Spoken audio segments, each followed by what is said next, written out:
You ask Tiger to solve. This deals with linear equations with one unknown.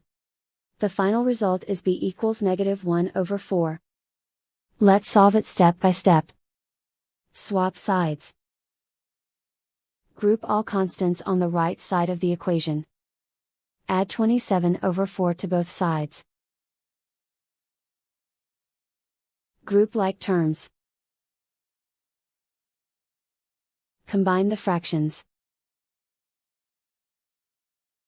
Combine the numerators.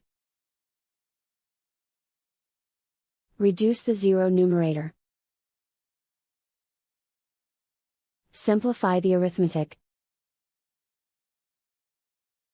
Convert the integer into a fraction.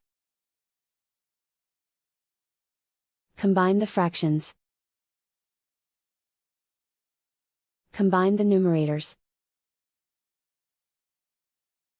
And so the final result is b equals -1/4.